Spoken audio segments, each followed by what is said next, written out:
sering melihat jamaah sholat tak pakai mukena, tapak tangannya keluar. Apa boleh? Batalat sholatuhu.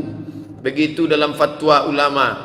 Orang perempuan yang sholat nampak tangannya, maka batallah sholatnya. Dia mesti ulang. Kami tengok Pak Ustaz, jamaah-jamaah India itu pakai sari saja, nampak tangannya. Jangan tengok solat orang umum, orang awam, orang jahil. Makanya ulama kita sudah paling bagus di dunia ini. Coba tengok di Masjidil Haram, Masjid Nabawi, siapa yang pakai mukena, hijab yang panjang? Orang Indonesia. Itu ijtihad ulama kita, mukena itu. Cuman yang jadi masalah orang kita ini pakai mukena waktu solat aja. Buka solat, dibukanya mukena, digulungnya dalam tas kecil. Pakai hijab, kain penutup. Kalau berdiri dia, tangannya turun, tertutup tangan. Kalau berdiri, dipakaikan kain ini di atas kepala, turun dia ke bawah, tertutup ujung jari. Agak-agak tertutup ujung jari. Kalau mau beli yang sudah jadi, beli ukuran XL, XXL. Beli. Ustaz kok tahu? Saya sudah tengok ukuran.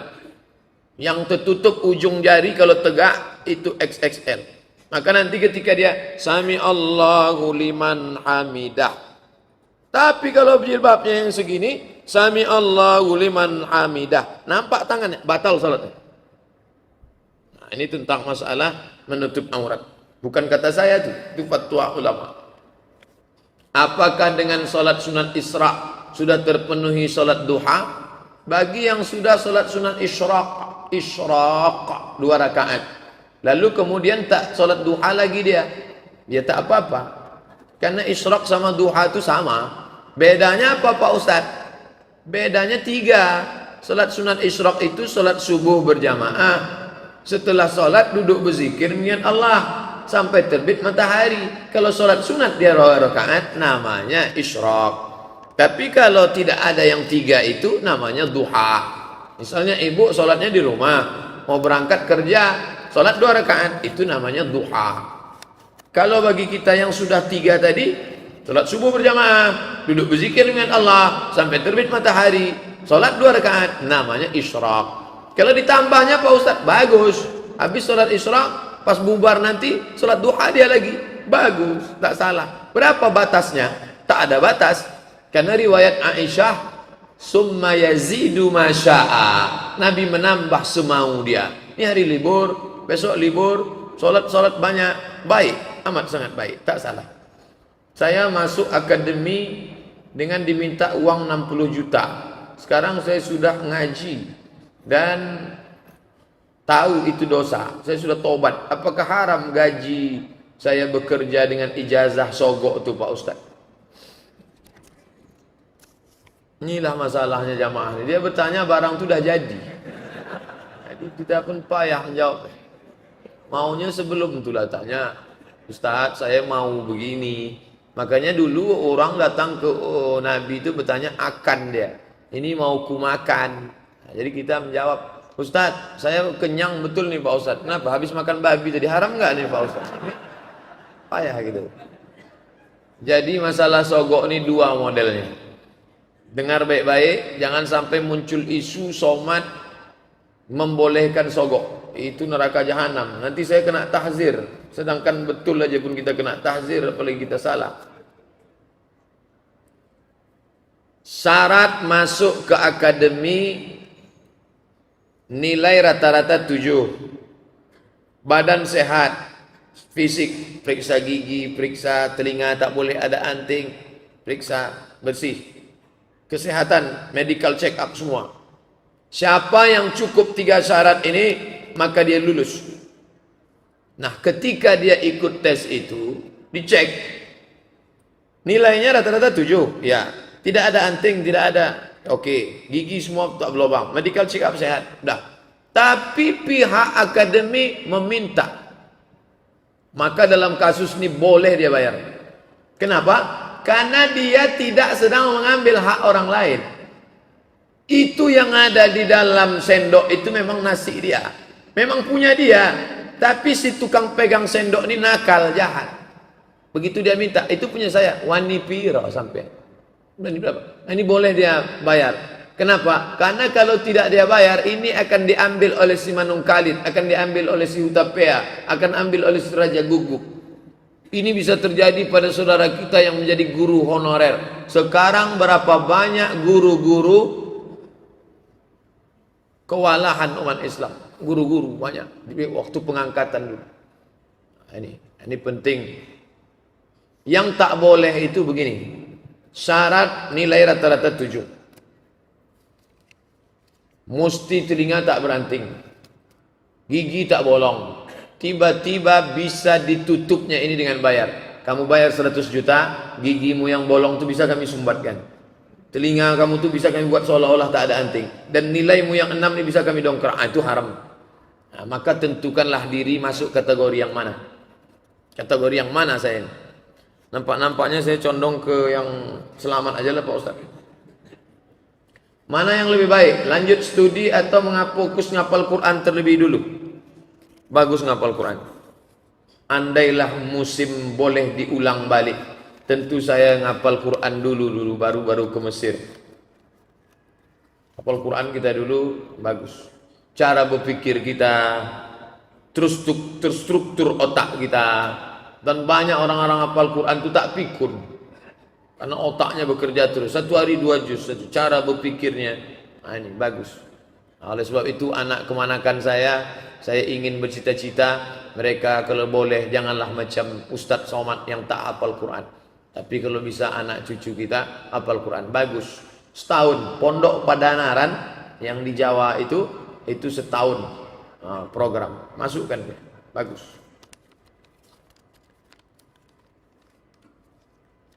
Saya menikah tapi saya tak bisa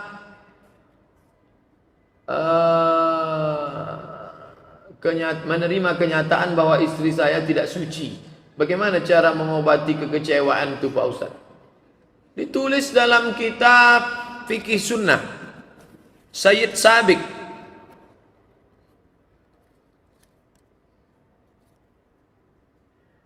Fikih Sunnah Sayyid Sabiq, begini bunyi kalimatnya. Inishtarata bikran fabanat saiban falahul faskhu. Tulis, nanti cari di kitab Fikih Sunnah Sayyid Sabiq. Sayyid Sabiq ternyata bukan berpendapat, dia pun mengutip. Syekh Sayyid Sabiq mengutip dari Ibnu Taimiyah dalam Majmu' Fatawa. Inishtarata bikran, kalau anak lajang itu mensyaratkan bininya mesti perawan, fabanat saiban, setelah nikah ternyata tidak perawan, falahul faskhu, maka dia punya hak untuk fasah. Pagi-pagi dia bilang, ternyata tak sesuai dengan syarat, sesuai dengan yang tertulis di botol aqua, do not accept if cell is broken. Maka dengan ini kunyatakan fasah. Fasah artinya pembatalan pernikahan. Nah, sekarang antum nampaknya dia tidak mau fasah, dia menerima. Karena bunyi pertanyaannya, bagaimana cara mengobati kekecewaan? Tak bisa. Tak bisa. Tapi ada sebagian orang, apalah arti sebuah keperawanan, kata dia. Ada laki-laki, aku bisa menerimamu apa adanya, Adinda, kata dia. Oke lah, tapi jangan putih. Hidup ini putih atau hitam. Kalau memang putih, jaga dia baik-baik. Tapi jangan diungkit-ungkit. Kalau memang hitam, lepaskan dia baik-baik. Kalau pegang dia baik. Kalau lepaskan dia baik. Jangan abu-abu. Ketika hati sedang senang, ku terima kau apa adanya. Ketika sedang marah, kau pun dulu tak perawan kok. Nah, itu tak baik. Akhirnya perempuan itu nanti lama-lama dia lari. Macam yang tertulis di gerobak truk. Bukan perpisahan yang kutangisi, caro nandak lama.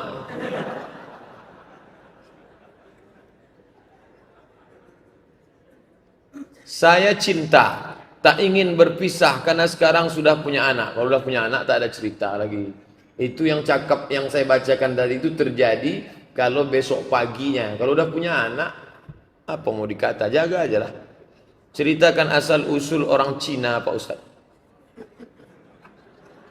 Cina.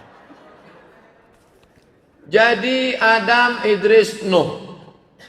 Adam, Idris, Nuh.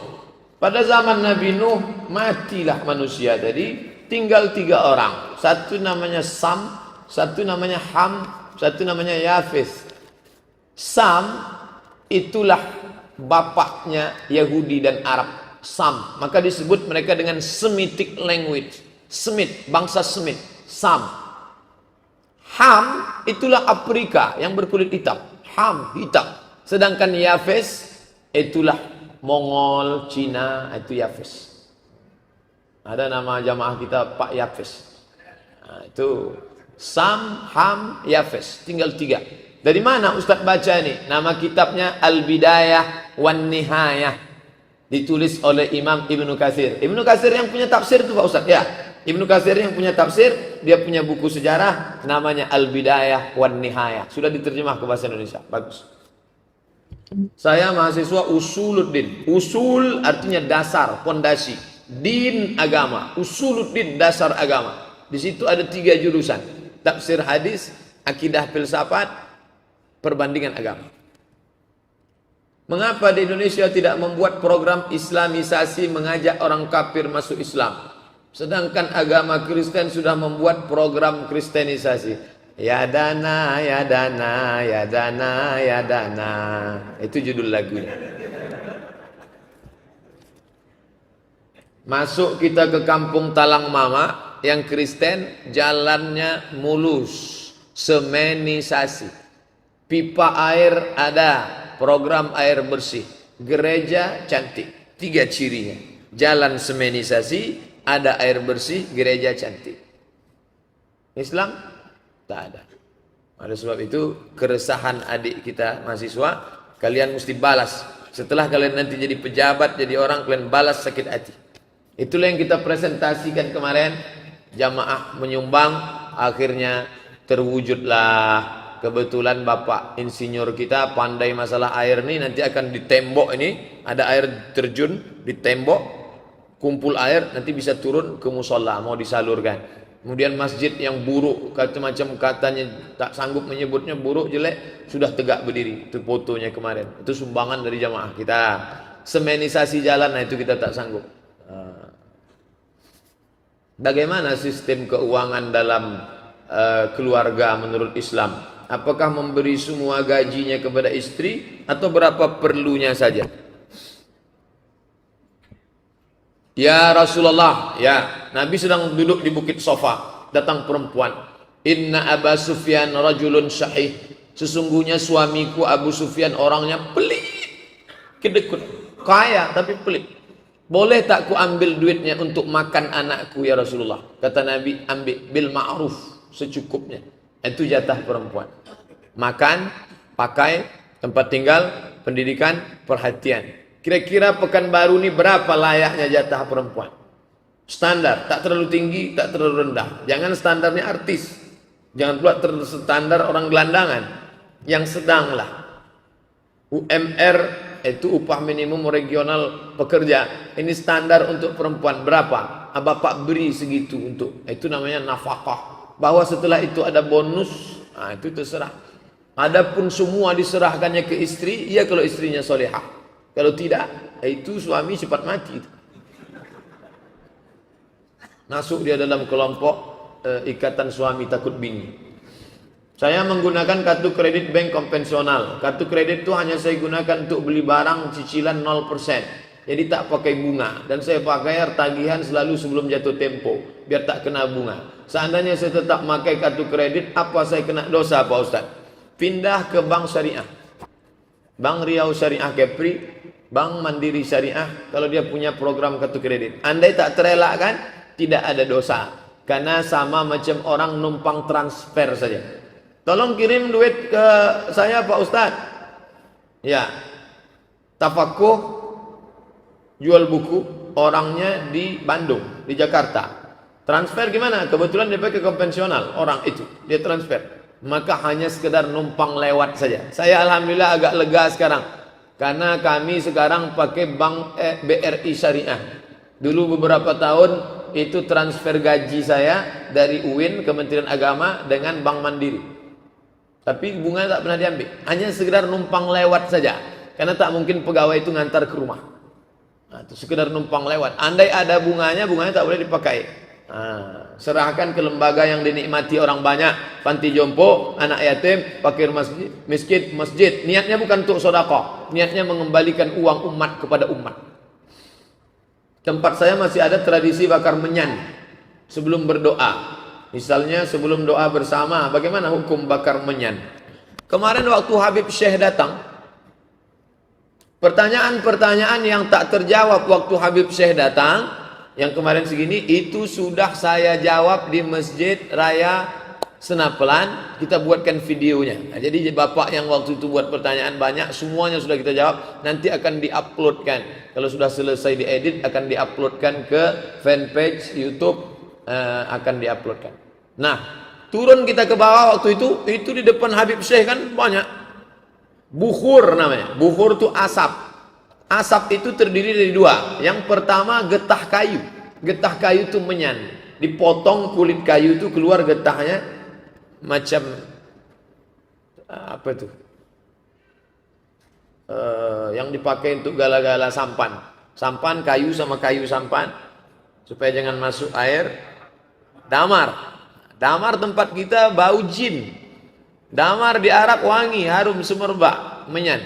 Lalu kemudian ada satu lagi, ud namanya. Ain waw dal, ud. Bahasa kitanya gaharu. Gaharu. Dulu di Riau ini banyak. Dipotong, nanti di dalamnya ada kayu yang hitam sekali, berminyak. Minyaknya itu, kayunya itu dibakar. 1 gramnya mahal sekali. Nah, itu kenapa itu dipasang? Untuk mengharumkan ruangan. Perempuan yang mau nikah itu kamarnya diharumkan. Orang Arab bukhur. Di Mesir pagi-pagi jam 6 pagi habis sholat subuh itu di pasar orang bakar menyan. Saya pertama lewat di pasar di Mesir, mereka manggil jin juga rupanya. Rupanya bakar menyan itu untuk pengharum ruangan. Jadi kalau dia bakar itu untuk pengharum ruangan tak masalah. Tapi kalau dia meyakini doanya itu sampai ke alam arwana dibawa oleh asap menyan, di situ masalah. Jadi gimana sikap kami Pak Ustadz? Besok balik kampung pas mau Idul Fitri tanya yang bakar, Pak, ini untuk pengharum ruangan atau ngantar doa ke alam arwana? Kalau kata dia doa kita ini sampai kena asap ini, siramkan air ke asap. Kalau berani. Ustadz, mudahan Ustadz dalam keadaan sehat. Amin. Ini Ustadz Anda mau nanya. Saya menyukai seorang laki-laki. Berarti perempuan. Tapi saya nggak tahu apa dia suka sama saya apa tidak. Saya bingung Pak Ustadz. Buka www.somatmorocco.blogspot. Kalau mau dapat langsung tulisannya, caranya mudah. www.google.com. Setelah terbuka Google, tulis di situ SOMADMOROCCO. MOROCCO. Setelah itu buatlah di ujungnya menawarkan. Nah, itu keywordnya, menawarkan. Nanti dapat tulisan saya, judulnya, dapat tulisannya. Bolehkah seorang perempuan menawarkan diri? Nah, ini dituliskan. Bolehkah wanita melamar pria? Melamar tulis. Menawarkan boleh, melamar. Ini tulisan sudah diupload 29 November 2011. Tulisan ini sudah saya masukkan 6 tahun yang lalu. Karena ada seorang jamaah bertanya, Pak Ustadz, itu orang baik betul, naksir saya sama dia. Boleh saya nyatakan saya cinta kepadanya? Boleh bersyarat kalau laki-laki itu amanah. Tapi tak langsung dengan keluarganya, dengan temannya. Aku ingin nikah dengan anak ibu yang ganteng itu. Mau tak dia sama saya? Tapi orang tua amanah. Tapi kalau mulut dia ember, jangan, nanti malu. Begitu selesai langsung di-update-nya. Si Anu suka padaku. Kasihan deh lu. Apa tak bengkak muka kita kan? Boleh menawarkan diri kepada laki-laki yang amanah. Dalilnya mana? Yang pertama, Syuaib menawarkan diri anaknya kepada Musa. Kedua, Khadijah menawarkan dirinya kepada Muhammad sallallahu alaihi wasallam. Speak up, ngomonglah. Jangan tahan di hati. Nanti menggumpal jadi kristal. Ada saya belajar hadis mengatakan, kalau masuk bulan Ramadan, lepas pertanyaan kubur, selamat siksa kubur bagi orang yang rajin sholat, puasa. Pertanyaannya, apakah setelah hari raya malaikat bertanya lagi? Hadis ini tidak bisa dipahami secara tekstual. Futihat abwabul jannah, dibuka pintu surga. Ghulliqat abwabun nar, ditutup pintu neraka. Wasuffidat asyayatin, setan-setan dibelenggu. Orang yang dikubur berhenti ditanya. Itu maknanya busyra, kabar gembira supaya kita beramal soleh. Itu makna. Begitu disebut para ulama. Di antara yang mengatakan begitu Imam An-Nawawi dalam kitab Al-Minhaj, Syarah Sahih Muslim Ibn Al-Hajjaj. Maknanya kabar gembira. Setan dibelenggu, bukan setan itu dibelenggu. Karena kalau setan dibelenggu tak akan ada rumah makan hantu. Rumah makan hantu yang kepala tertutup, kaki terbuka. Itu kan ada setan. Apa sebabnya pengajian di tetangga saya sudah tahu hukum buka aurat, tapi dia masih buka aurat keluar rumah? Orang yang tetap buka aurat keluar rumah dua. Yang pertama jahil, yang kedua fasik. Orang yang tak tahu jahil, dikasih tahu. Orang yang fasik sudah tahu tapi tak mau tahu, itu fasik. Orang yang fasik, wallahu la yahdil qaumal fasiqin. Allah tak berikan hidayah kepada orang yang fasik. Jangan sampai kita fasik. Maka ngaji ini kalau sudah tahu, amalkan langsung. Sudah tahu tadi tentang hijab mesti tertutup ujung jari, beli hijab. Balik dari sini, kalau bisa langsung ke toko hijab, jangan ke toko lontong dulu. Toko hijab langsung, amalkan langsung. Cari hijab XXL, double XL. Apa sebabnya Ustadz? Kalau saya menengok salib menggigil hati saya, setan. Saya tausiah di seberang Pulau Batam. Batam 1,5 jam kami sampai. Tapi tak terasa 1,5 jam karena film yang diputar tenggelamnya kapal Panderwi. Meleleh air mata penonton menengok Zainuddin meninggalkan hayat. Apa sebabnya? Kata ibu itu mirip macam ini. Saya terlalu terbayang salib, nampak salib, jin kafir sedang masuk. Karena di salib itu ada jin kafir. Dari mana masuknya jin kafir? Karena ada patung. Kepalanya ke kiri apa ke kanan? Ada yang ingat kan? Nah, itu ada jin di dalamnya. Jin kafir. Di dalam patung itu ada jin kafir. Makanya kita tidak boleh menyimpan patung. Jin kafir itulah yang mengajak. Makanya kalau keluarga kita di rumah sakit, di dalamnya ada jin kafir itu, tutup. Tutup itu. Kalau sampai dia sakratul maut, kita tak ada di situ. Dia sedang diajak jin kafir. Berhasil. Berapa keluarga orang Islam yang mati dalam keadaan su'ul khatimah. Dipanggil jin, haleluya. Mati kafir. Nauzubillah. Nauzubillah. Selamatkan orang Islam. Jangan sampai mati su'ul khatimah. Kalau kau tak sanggup mengkafirkan dia waktu hidup, kafirkan dia menjelang kematiannya. Tak juga sanggup, antar dia ke makamnya pakai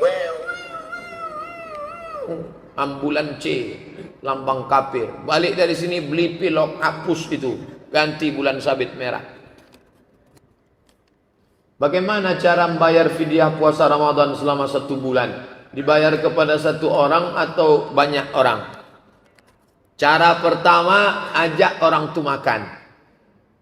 Orang miskin, ya aku tak bisa puasa nih, ayo makan sama saya. Makan pagi sama, makan siang sama, makan malam sama. 3 kali makan. Itu cara pertama. Cara yang kedua, kasih dia beras nisfu sa'. Nisfu sa' 1,5 kilo. Ini beras untuk sendiri 1,5 kilo. Ikannya, cabainya, bawangnya, tomatnya, belacannya. Kalau dia makan belacan, kasih sama lauknya. Jangan cuma kasih beras. Kasih beras, makan nasi sama kecap lah dia.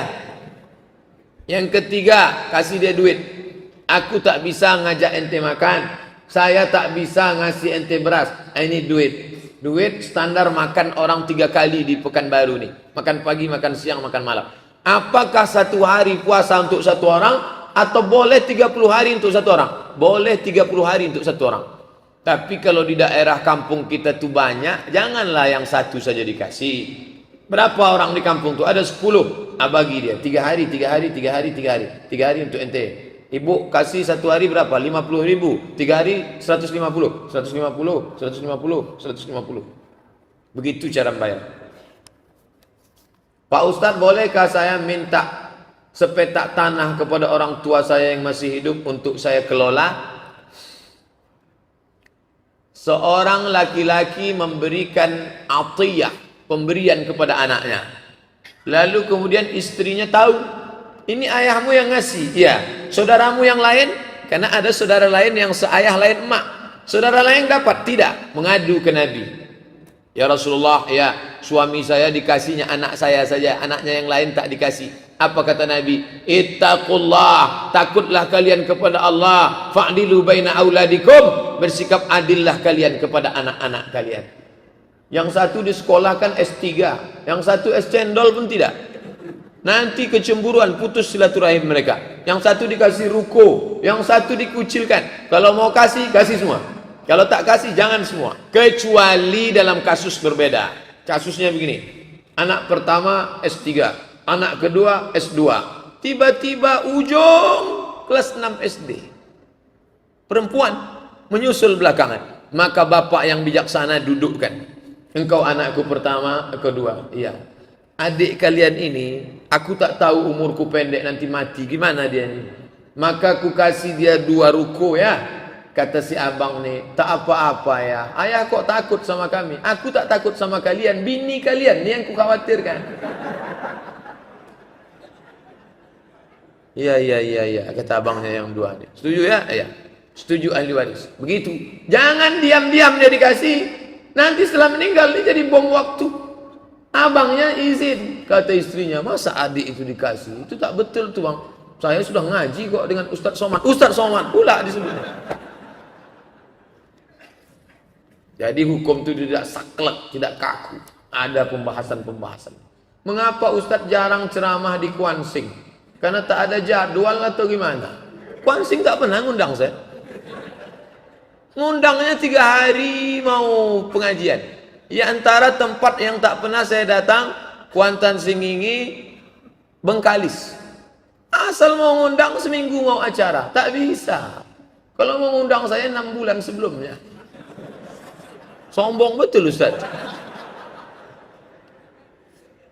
Ustaz malam ini di mana? Saya di musola di ujung Taman Karya.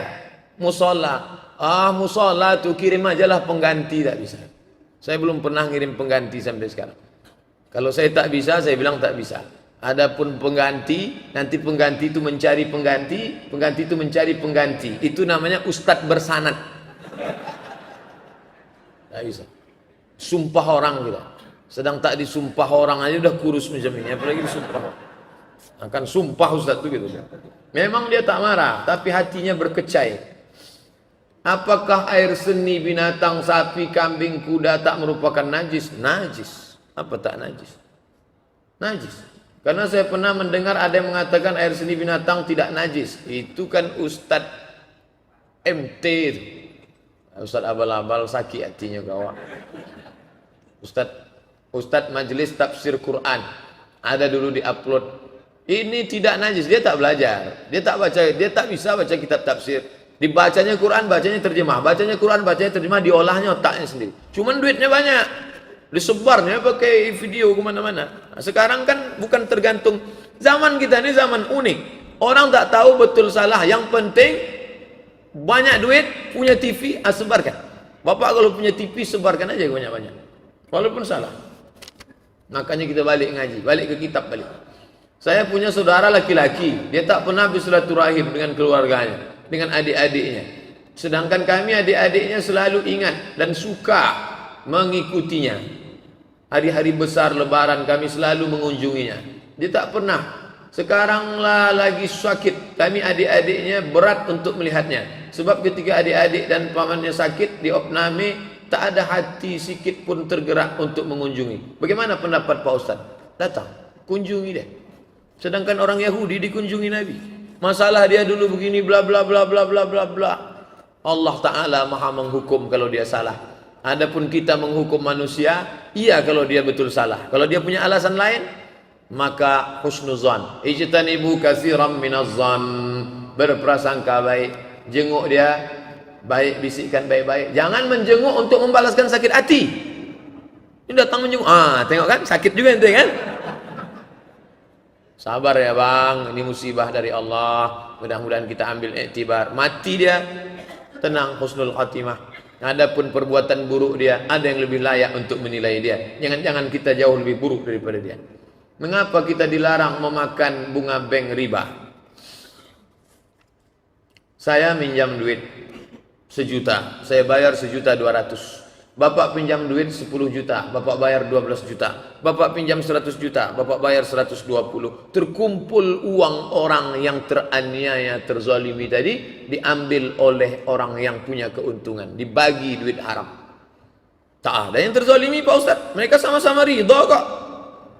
Kalau begitu cara berpikir kita, kalau sama-sama ridha tak dosa, maka tak ada hukum zina. Karena orang berzina itu sama-sama ridha. Ridha orang 1 pekan baru untuk tidak berjilbab, maka tidak menghalalkan hukum Allah. Itu bedanya hukum manusia dengan etika moral. Ketua sidang parlemen memukul palu, mengatakan bahwa laki-laki dengan laki-laki boleh menikah. Apakah anggota parlemen setuju? Setuju. Islam tak bisa. Kalau Allah katakan haram, sepekan baru mengatakan halal, dia tetap haram. Inilah yang terjadi sekarang. Sekelompok orang, profesor, doktor, kiai, haji, buya, ustad, untuk mengatakan boleh pemimpin kafir. Tidak. Tak bisa menghalalkan hukum Allah Subhanahu wa ta'ala. La tajtami'u ummati ala dalalatin. Umatku tidak akan pernah sepakat untuk suatu kesesatan. Saya seorang perempuan, usia 24 tahun. Saya dijodohkan orang tua dengan seorang laki-laki. Saya tak mau. Karena saya tahu perilaku laki-laki itu sangat jelek. Saya pernah mau diperkosanya 2 kali. Untunglah Allah masih sayang sama saya. Sudah saya ceritakan masalah tersebut kepada ayah saya. Tapi ayah saya tetap tak peduli. Apakah saya berdosa menolak perjodohan itu? Kalau saya lari dari rumah, apakah saya berdosa? Janganlah lari dari rumah. Nanti kalau saya katakan boleh, anak ini betul-betul lari, hilang saya dicari orang. Wa amruhum syura bainahum. Orang beriman memutuskan perkara dengan musyawarah. Mungkin ayah tadi sudah tua, mungkin ayah tadi sudah termakan budi. Diam-diam selalu dia minum warung kopi dengan anak lajang ini.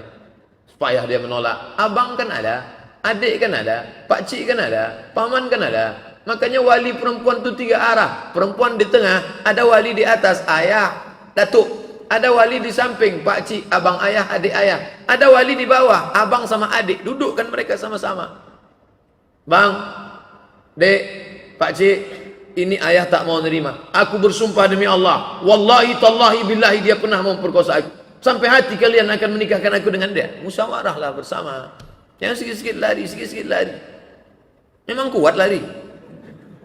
Tak bisa, lari-lari aja. Musyawarah, duduk bersama. Bapak ni pun kenapalah dipilihnya pula anak. Begitu banyak anak-anak lajang di FSRMM, di Irma. Hanya iza ja'akum man tardawna dinahu. Kalau datang kepada kamu laki-laki yang kamu suka agamanya, wa khuluquhu baik akhlaknya, fazawijuhu, nikahkan dia. Ini orang udah mau memperkosa, kenapa mau nikahkan sama dia? Kapan masanya suatu ayat itu digunakan untuk saat ini, dan kapan suatu ayat itu hanya berlaku sebagai bahan pelajaran di zaman dulu? Sebab saat ini jika ada suatu kejadian lalu dikaitkan dengan satu ayat, tapi jika ditanyakan kepada ustadz dan guru lain, mengatakan ayat itu berlaku pada zaman Nabi, tak berlaku lagi di zaman sekarang. Ada orang minum kamput jam 8. Minum kamput jam 8. Ente kenapa minum kamput jam 8? Yang penting jam 12 nanti kan tak mabuk. Mana ayatnya? La taqrabus salah. Jangan engkau dekati salat. Wa antum sukara. Waktu kau sedang mabuk. Artinya kalau sedang tidak dekat salat boleh mabuk. Jam 8 mabuk dulu bro. Jam 9 mabuk. Nanti udah dekat-dekat mau salat baru kita tak mabuk. Ayat ini tak berlaku lagi sekarang karena ayat ini sudah mansukh. Di mana bisa kami baca tuh Pak Ustadz? Usul fikih. Usul fikih dulu dipelajari. Qawaidul fikih, usul fikih, fikih muqaran, fikih ibadah, fikih muamalah, fikih munakahah, fikih siasah. 7 untuk memahami fikih. Sekarang pelajaran-pelajaran ini dipotong di sunan. Umat ini menjadi jahil. Akhirnya dia baca Quran, dia pahami sendiri. Oh ternyata boleh kita mabuk kalau tak dekat sholat. Mabuk dulu ah. Sesat menyesatkan. Bolehkah kita mendepositokan uang di bank syariah? Boleh. Namanya tidak deposito. Pak, Bapak mau nyimpan uang di sini? Iya. Bapak mau pilih akad wadiah apa mudharabah apa murabahah? Kalau mudharabah bagi hasil, kalau murabahah permodalan, kalau wadiah titip aja. Kalau akadnya wadiah tidak akan bertambah karena tidak diinvestasikan. Pahami dengan baik. Dulu itu dikaji dalam satu fikih, namanya fikih muamalah, tentang nikah munakahah, tentang masalah politik fikih siasah. Fikih aja terbagi berapa? Fikih ibadah, fikih munakahah nikah, fikih muamalah ekonomi Islam. Sekarang dipotong itu semua. Alhamdulillah pulang adik-adik kita yang pakar-pakar fikih, Ustadz Hasbullah spesialisasi bidang fikih muamalah, Dr. Mawardi usul fikih, Ustadz Samsudin Muir fikih ibadah. Ini alhamdulillah, maka hadiri kajian-kajian mereka, bukan catatan khusus, datang ngaji, udah spesialisasi semua kita, alhamdulillah. Bolehkah kita nerima beasiswa dari Kementerian Keuangan seperti LPDP? Boleh. Dalilnya apa? Itu hak kita. Jangan Bapak pergi ke kantor gubernur merasa mengemis. Bapak bukan mengemis, Bapak sedang mengambil hak Bapak karena pemerintah wajib melindungi orang susah. Tempat ibadah ditanggung oleh negara. Dari mana? Pajak bumi dan bangunan. Minyak di atas, minyak di bawah. Itu milik kita. Dikelola oleh negara, ambil. Yang dapat beasiswa, ambil. Itu hak kita. Jangan anggap kita sedang ambil pajak prostitusi. Dalam sholat gerakan seperti apa yang tidak membatalkan sholat? Yang tak membatalkan sholat gerakan darurat. Allahu Akbar. Datang ular kobra. Karena suka nonton film India, datang kobra. Maka dipukulnya. Tak batal sholat. Mana dalilnya? Uqtulul aswadaini. Bunuhlah 2 yang hitam walaupun kau sedang sholat. Pas sedang sholat di sini, Allahu Akbar. Tak ada angin, tak ada hujan, mohon maaf, tiba-tiba datang orang buta. Rupanya tadi ada orang buta pergi buang air kecil, sekarang dia tak tahu maunya dan keluar. Datang bapak, digiringnya. Orang buta tadi pun tahu, oh diajak ke sana, berarti ke sana jalan keluar. Itu boleh. Tapi jangan dia ngomong, taruh ya pak. Itu nggak batal. Itu batal, tak boleh. Bagaimana hukum acara 7 hari, 40 hari, 100 hari? Apakah ini sinkretis? Jangan lagi buat 1 hari, 3 hari, 7 hari, 40 hari. Itu adalah dari agama Hindu yang dicampurkan dengan Islam. Maka saya bantah, judulnya bukan tradisi Hindu. Buka buku 37 masalah populer, saya tulis di situ bukan tradisi Hindu. Karena ada orang mengatakan itu dari Hindu Bali. Maka saya tulis bahwa ada seorang tabi'in, nabi, sahabat, tabi'in, namanya Imam Atha. Kata Imam Atha, diriwayatkan oleh Imam Ahmad bin Hanbal, Imam Hambali, kata Imam Atha, orang yang meninggal itu diuji selama 7 sampai 40 hari, keluarganya dianjurkan berkirim doa dan bersedekah makanan. 7 sampai 40 hari. Tapi bukan hadis Nabi, perbuatan tabi'in. Kata Imam Ibnu Hajar Al-Haythami, bukan Ibnu Hajar Al-Asqalani, Ibnu Hajar Al-Haythami, dalam masalah fadail amal boleh memakai hadis maqtu'. Kalau hadis itu sampai ke Nabi namanya marfu'. Kalau sampai ke sahabat namanya mauquf. Kalau sampai ke tabi'in namanya maqtu'.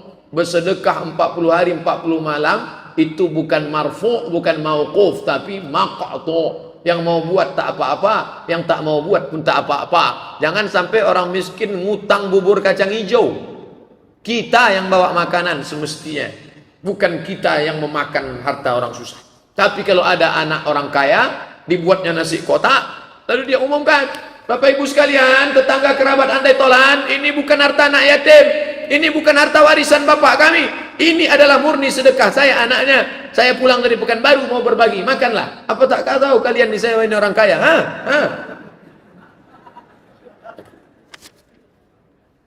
Apakah sebelum baca Quran harus wudhu terlebih dahulu? Ya. La yamassuhu illal mutahharun. Tak boleh dipegang kecuali orang yang suci. Mohon penjelasan tentang tafsir surat Al-Waqiah ayat 79. Akan datang kalau bertanya sama saya, tolong tuliskan ayatnya. Saya ini bukan ustadz hebat-hebat betul yang tahu ayat ini surat ini, ayat ini surat ini, ayat ini surat ini. Pak Ustaz buka nampak ustadz tu bodoh.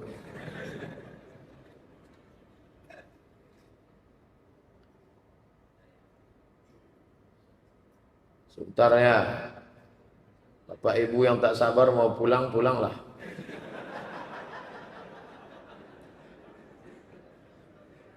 Ayat 79, mana tahu mau mengantar anak sekolah.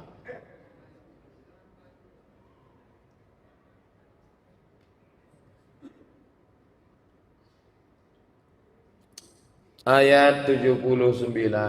A'udzubillahi minasyaitonirrajim. La yamas, itu ayat yang saya baca tadi. La yamassuhu illal mutahharun. Tidak diboleh dipegang kecuali yang suci. Itu kan Al-Quran dia Lauhil Mahfuz Pak Ustaz. Yang tak boleh megangnya malaikat, yang boleh dipegang hanya boleh malaikat. Itu penafsiran Daud Zohiri. Adapun Hanafi, Maliki, Syafi'i, Hambali, 4 mazhab, maka orang yang memegangnya mesti berwudu. Adapun perempuan haid tak boleh megang Quran, tak boleh bawa Quran, tak boleh baca Quran, tak boleh tawaf, tak boleh puasa, tak boleh sholat, tak boleh di masjid. Kalau ada ustadz lain yang mengatakan boleh aja tuh, kita akan tanggung jawab di hadapan Allah. Tapi saya tak melarang ikut pendapat dia. Ngaji sama ustadz Fulan, ngaji sama ustadz Fulan, tengok dalilnya. Menurut saya lebih kuat dalil dia daripada Ustadz Somad, ikut dia. Dia tak mengatakan saya nabi yang diutus Allah ke Pekanbaru. Adab-adab di kuburan saat mengkebumikan jenazah baik laki-laki maupun perempuan Pak Ustaz. Perempuan tidak dianjurkan untuk ikut pemakaman.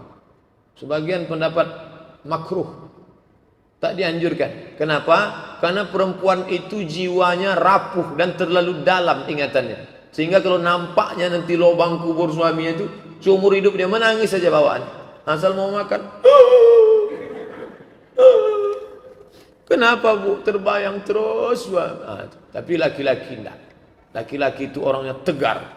Jangankan meninggal, masih hidup pun tegar. Laki itu tegar. Saat berdoa, bagaimana adabnya Pak Ustaz?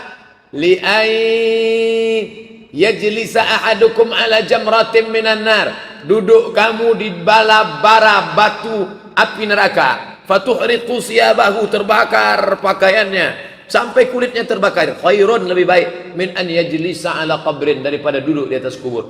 Jangan duduk di atas kubur, jangan menginjak kubur. Yang paling afdal menenteng sendal waktu lewat di atas kubur, dianjurkan. Tapi kalau khawatir kaki tertusuk duri kena batu, boleh pakai sendal.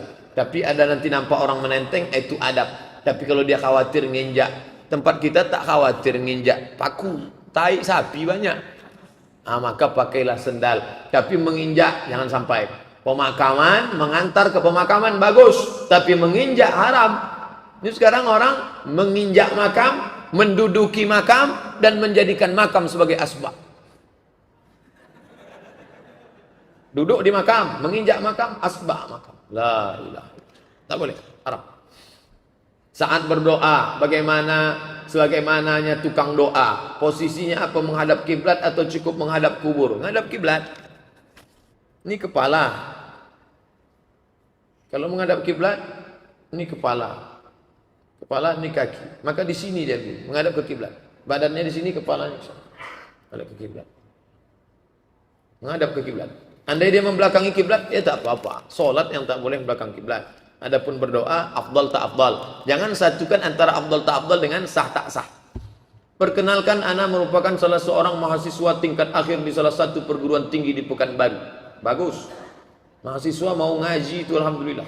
Kalau ada orang tua ngaji, memang sudah layak, bagus. Begini, ana tinggal di Pekanbaru ini ngontrak bersama satu orang sahabat ana. Tepatnya kami ngontrak di rumah saudara sahabat ana itu. Di rumah itu dia juga kakak adik kandung yang selalu tidak akur, selalu bermusuhan dan saling membenci. Pada suatu hari, panjang ceritanya nih Bu. Suatu hari terjadilah perkelahian hebat antara keduanya sehingga sampai mendatangkan polisi untuk penyelesaiannya. Sengaja kami yang ngontrak di rumah itu merasa tidak nyaman karena ada satu pihak yang membuat kami tak nyaman. Ketika kami pulang kampung, orang tua kami ceritakan mengenai kejadian tersebut sehingga orang tua kami membantu kami dengan memberikan semacam obat-obatan untuk menyatukan kedua adik kakak yang saling akur tadi. Tapi obat itu didapat dari orang pintar, dukun. Man ataka hinan, siapa yang datang ke dukun, fasaddaqahu bima yaqul, ambil rambut abangnya, ambil rambut adiknya, nanti dibakar, disatukan, dibaca jampi-jampi, masukkan ke air minumnya, masukkan ke air minumnya. Habis itu dia akan akrab. Kenapa dia bisa akrab? Jin masuk ke dalam hatinya. Akrab, akrab, akrab, akrab. Jin yang memisahkan, yufarriquna bihi bainal mar'i wa zaujih, memisah orang suami istri, memisah orang adik beradik. Yang satu lagi menyatukan yang sedang bermusuhan, mahabbah. Kan baik Pak Ustadz, apa salahnya? Ibu lagi ngapain Bu? Nyuci pakai apa? Koncing kudo. Namanya baik mencuci, tapi pakai najis tak bisa. Innallaha thayyibun la yaqbalu illa thayyiban. Ingat, banyak orang sekarang terkecoh dengan jin, dengan hantu segala macam. Ingin mendamaikan, ambil kukunya, ambil air liurnya, ambil ini dibacakan. Tak boleh. Setan, hantu. Satu lagi Pak Ustaz, iyalah. Tolong doakan kami semoga lancar dan mudah dalam menyelesaikan tugas akhir. Insya Allah. Kuliah di Indonesia, dosennya orang Indonesia, pakai tradisi Indonesia, bawalah roti mari ke situ. Jadi kawan saya ini tingkat 1 tak lulus usul fikih, tingkat 2 tak lulus usul fikih, tingkat 3 tak lulus usul fikih, tingkat 4 tak lulus usul fikih. 4 tahun 1 mata kuliah tak lulus, tak pulang. Ditelepon sama ayahnya, Assalamualaikum, Waalaikumsalam. Kau kenapa belum pulang nak? Ada 1 mata kuliah ya. Apa? Usul fikih. Belum lulus juga? Belum. Bawalah roti mari ke situ katanya. Disangkanya macam di Indonesia. Mesir tak melaku roti mari. Kalau tak lulus sampai mati tak lulus. 1 mata kuliah. Akhirnya ada Ustadz Saprudin Sa'an, anggota DPR provinsi dulu. Dia punya kawan. Kawannya itu tak lulus mata kuliah di Azhar. Tak bisa pakai sogok roti. Di pakunya diktat itu, pakunya digantungkannya di leher. Mata kuliah ini memperlambat nikah dan pulang kampung. Hazihil maddah tuakhiru zawaj war rujuk ilal balad. Berjalan dia di Azhar, dipanggil sama saya Azhar. Apa mata kuliahnya? Lulus, pulang. Tanya sama Ustadz Saprudin saya.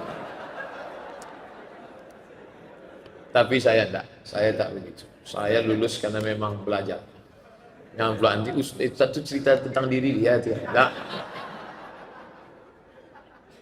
Apa hukum gadai Pak Ustaz? Gadai boleh. Makanya dalam fikih ada namanya bab rahnun, gadai. Pak, saya minjam duit Bapak ya. Ya, nanti saya bayar tanggal 1 Januari. Itu namanya dain, hutang. Pak, saya minjam duit Bapak ya. Berapa? 10 juta. Ini surat tanah saya. Kalau sampai tanggal ini saya tak bayar, senilai 10 juta ini ambillah. Itu namanya gadai. Kalau pinjam tak ada jaminan. Kalau ada barang jaminan namanya gadai. Yang jelas terdapat bunga seperti gadai BPKB. Kullu qardin jarra naf'an fahuwa riba. Setiap gadai pinjaman yang mengambil keuntungan maka dia riba. Kugadaikan surat kapling sawit saya 2 hektar ya. Ya. Selama duit tak balik, hasil diambilnya terus. Karet gotah, sawit, kelapa hibrida, riba. Kullu qardin jarra naf'an fahuwa riba. Tapi udah tradisi kami dari nenek moyang Pak Ustaz. Apakah nenek moyang menghalalkan? Enggak. Apa hukum leasing? Duit sama duit riba. Duit dengan barang tidak riba. Somat Maroko kredit, enter. Baca tulisan baik-baik. Bagaimana hukum hasil kerja di tempat yang riba itu Pak Ustaz? Hasil dari riba ya riba. 4 yang dilaknat. La'anallahu akilar riba, Allah melaknat yang makan riba. Wa mukilahu, yang dikasih makan riba. Wa katibahu, penulis administrasinya. Wa syahidaihi, 2 orang yang jadi saksi. Semua kena laknat riba.